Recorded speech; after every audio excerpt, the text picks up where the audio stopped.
Hey guys, this week we're looking at how to massage the foot. I always like to start by warming things up, squeezing everything in the area.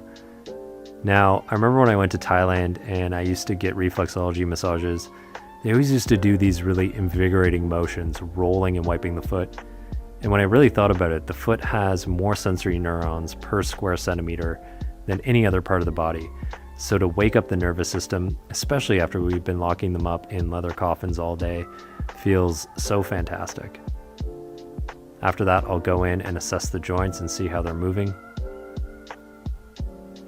And I'll traction slowly each of the toes.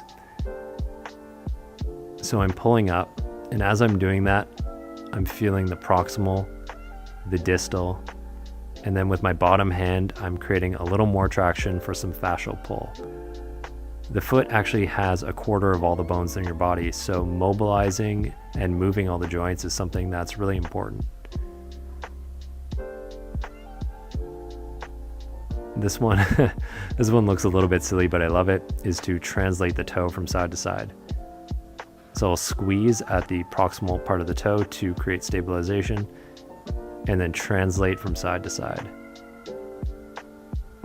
So I'm squeezing and then moving the toe from side to side, increasing joint nutrition. This is more of a reflexology technique, is to rub over the toe and then press down for 5 to 10 seconds. Now, I don't know how or I don't know why, but this has worked really well in my practice, and I've actually had people who have had sinus relief from just doing this. It's also a good way to just create circulation in the area, and it feels really nice. Then I'll go in and do a nice little indirect technique for plantar fasciitis. So here I'm creating some dorsiflexion with the top of my hand and then stretching out through the Achilles tendon with my bottom hand. The one thing I love about working on the foot is that it's so easy to create so many different movements and to get active releases. After that, I'll go in and release the heel.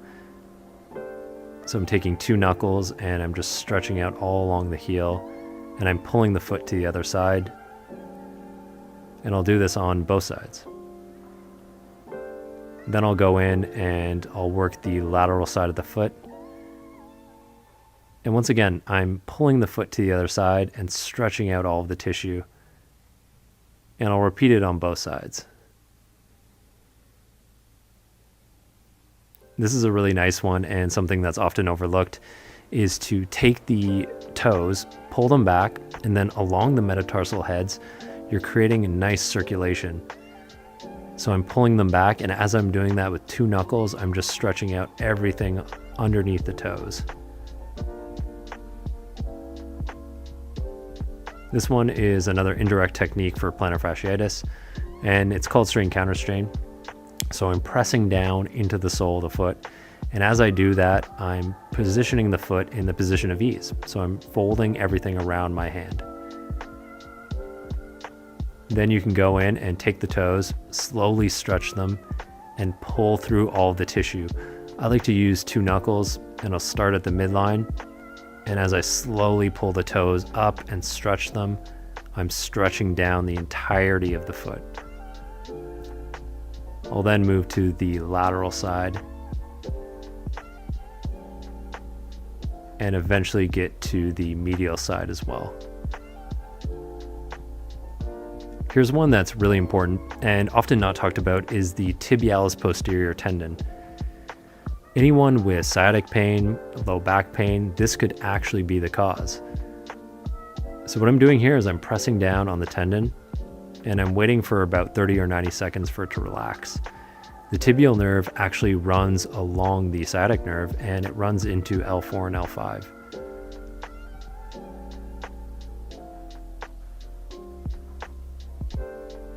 Once again, once you feel released, you'll start to feel a little bit of a spasming, and then you'll know that the tendon has released. This one is more of an osteopathic technique.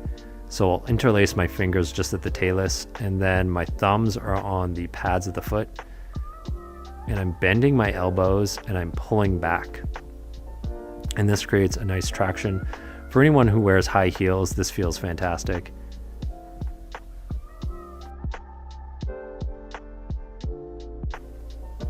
Then I'll go in and I'll pull the foot down and back and mobilize along the tib-fib joint.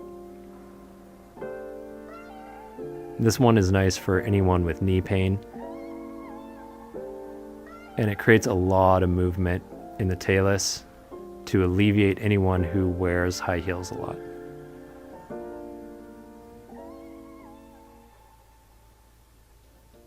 Then I'll do a nice little stretch through the extensor retinaculum. So I'm getting her to dorsiflex her feet.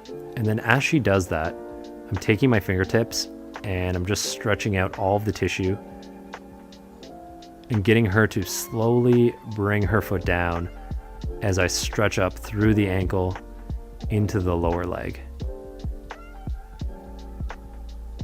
I'll get her to bring it back, and I'll just show you guys here from another angle standing up. So she dorsiflexes her toes, and as she does that, I'm slowly stretching up through the extensor retinaculum, and I'm pulling up through the ankle into the lower leg as she stretches out her toe.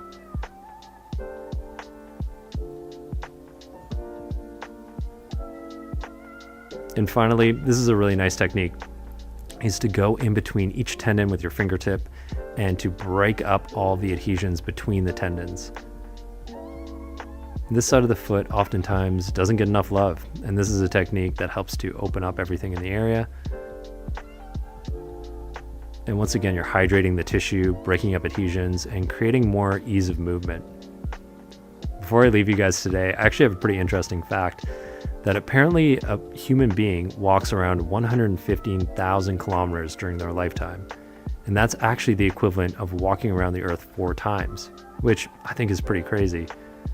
But once again, if you're someone who's lazy, maybe about 2 times around the earth. I hope you guys enjoyed the video, and I'll see you next week. Have a great week.